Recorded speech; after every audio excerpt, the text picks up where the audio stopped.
Hey, how's it going, everybody? Today we're going to be talking about which Tesla is right for you. Speaking about range of the vehicle, all the different models, all the different stylings, the premium connectivity, all that sort of stuff.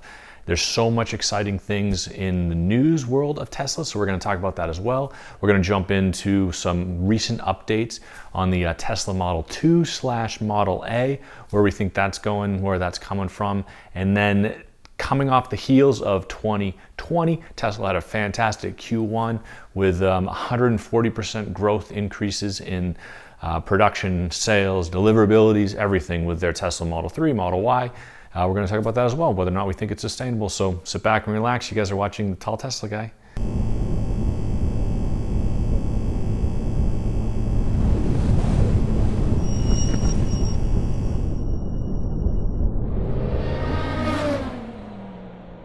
So when you are starting to think about buying a Tesla, you jump on their website, you start looking through the products, looking through the services, looking through the offerings.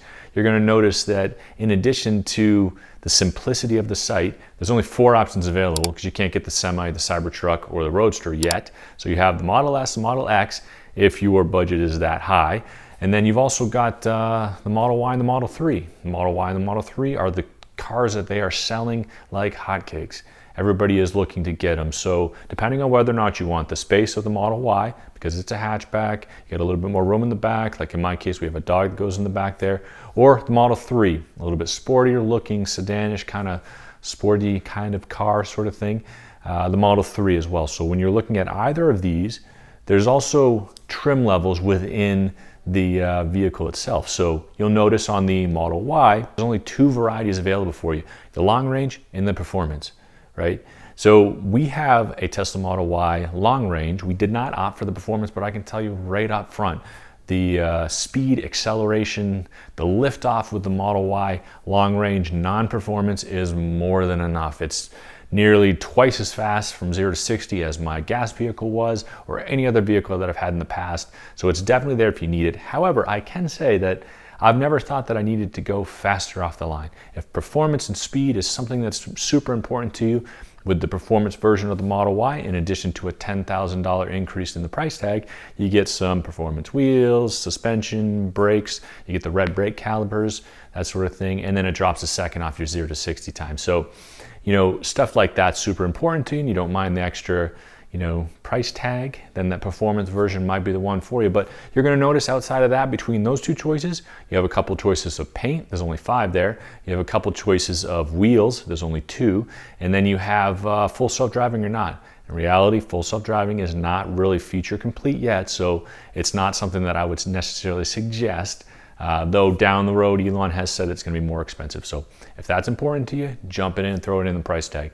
Now, in addition to all that with the long range performance, the Tesla Model Y did actually have a standard range version. Now, the standard range only gave you about 240 miles of range.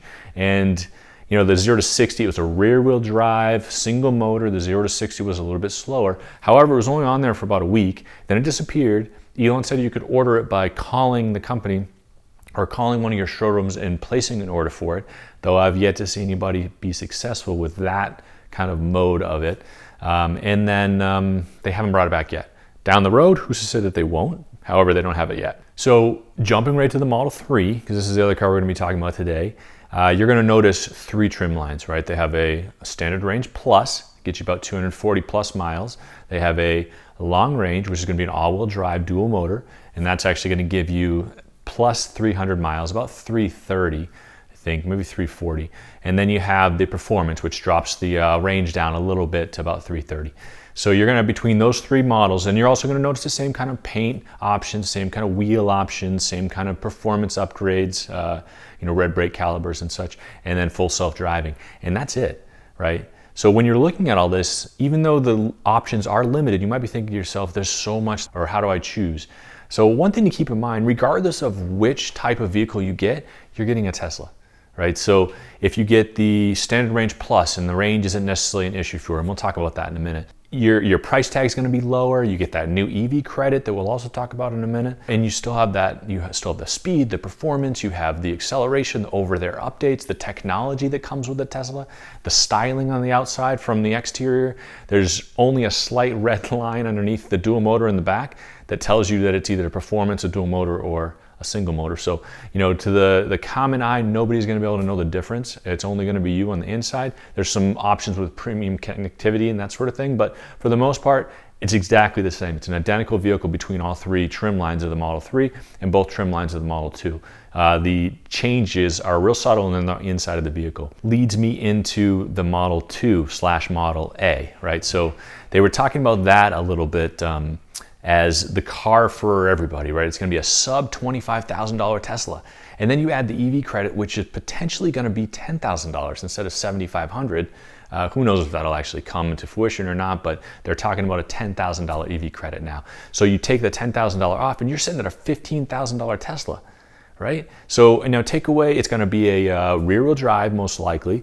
It's going to be a 5-seater, but it's going to have the over-the-air updates just the same. It's going to have the technology. I'm sure the interior is going to look the same as the Model 3 and the Model Y. So from that standpoint, you're going to have everything that's a Tesla for $15,000, which is crazy, crazy, crazy unheard of. Right, so when you're considering this, when you're considering which kind of trim line to buy, which kind of Tesla to buy, I mean, think about the range, how much range you're going to need.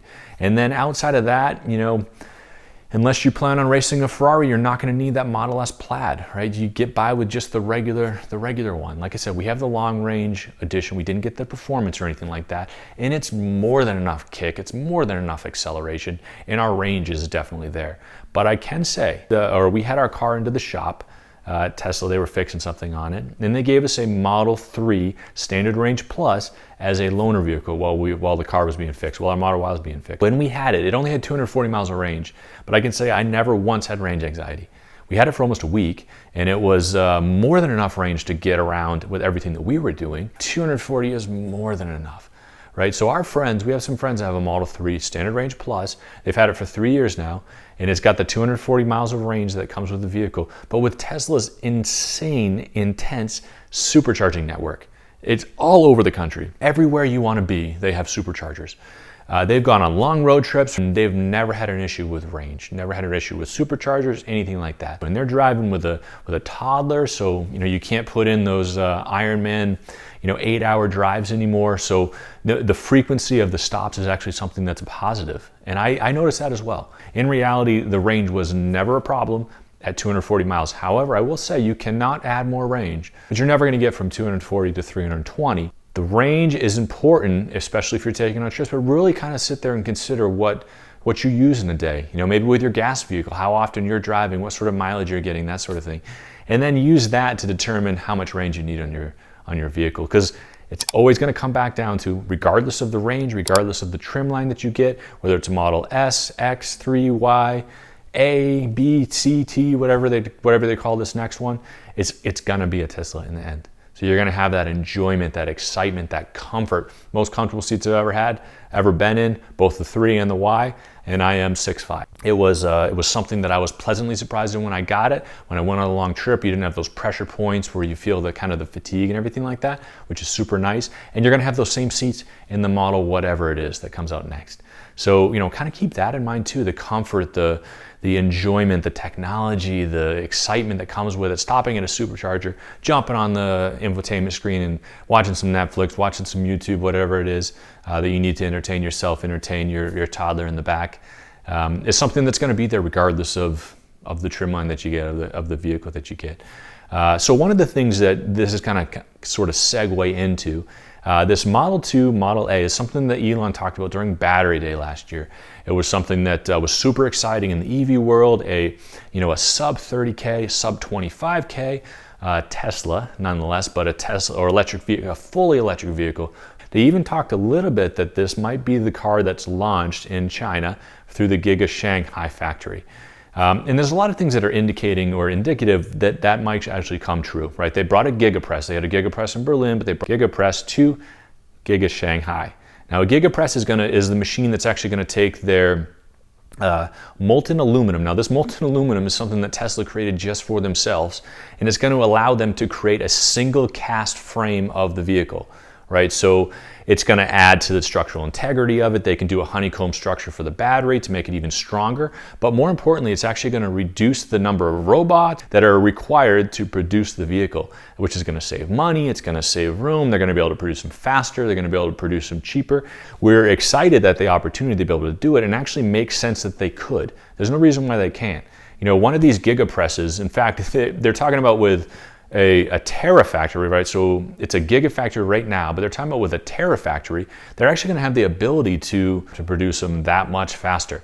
They're throwing some numbers out here into the mix, and they're saying that Giga Shanghai is going to be able to produce 1 million cars a year. The Giga Berlin in Germany is actually going to be able to produce 2 million cars. Now, the Gigafactory in Texas is actually kind of slated to be a terafactory pretty quickly, and it's actually going to be able to produce 3 million cars. They're going to have 6 million cars produced a year. You know, assuming that sales keep up with it, they had a 107% increase in orders for the 3 and the Y, and then 140% increase in deliveries over Q1 last year to Q1 this year. Now, this is also, I mean, if you look at the numbers a little bit, now Model Y didn't really launch till Q2 of last year. There was a pandemic. They slowed down the factories, all that sort of stuff. Coming off the heels of a fantastic Q4 in 2020, coming into Q1, it seems like they're just going to shatter their records all the way across the board. This 6 million vehicle production schedule is something that's attainable. This Model 2, Model A, Model 3, or Model 7, whatever they call this new Tesla, this $25,000 sub Tesla, is something that's more than attainable, which is something that's exciting. Now, it kind of led into some of the concerns people had about battery production, right? So currently they use cobalt in their batteries, which Elon said they were going to completely move away, which is great because cobalt is not mined in a sustainable, safe manner anyway. So moving towards a nickel battery, well, nickel is in a limited quantity on our planet. So you take something like the astronomical sales figures that Tesla's looking for, the 6 million cars produced, sold, delivered in a single year, and then you say, well, we need batteries for all these vehicles. But on top of that, we need better batteries, need these 4680 cells that use more. So nickel was not going to be the solution to the future battery needs. You know, this nickel is an option, but they're also actually switching towards a lead ion battery. The lead ion battery is going to be a lot cheaper to produce than the nickel battery is. It's in a more abundant supply in this planet than the nickel is, you know, really depending on what they're doing, but it gives them options. And they determined that the solution wasn't necessarily to produce all their own batteries and go off on their own island and do it themselves. So they implored actually a couple of companies, LG Chem and Panasonic, to start reproducing or start producing these you know, nickel ion batteries and these lead ion batteries to you know, kind of sustain their need. In fact, they came to them and said that we will buy every single one that you produce, which is something that obviously manufacturers and suppliers are excited about. So it you know, kind of adds to the, you know, assurance that they'll be able to reach these sales numbers, they'll be able to reach these product launch goals that they have, continue the growth pattern with the Model 3, the Model Y, and then add it to the you know, Model 2/A. So, you know, let me know what you guys think in the comments. See if this is something that seems like it's just Elon time talking, reaching for the stars, and who knows if we'll even reach it, or if you think it's, it kind of makes sense, and this is kind of the direction that they're going. So I really appreciate you guys watching. If you haven't already, hit that like button, hit that subscribe. You guys know the drill. I really hope you guys have a fantastic week, month, day, everything so far, and you're staying safe out there. Thanks for watching, guys.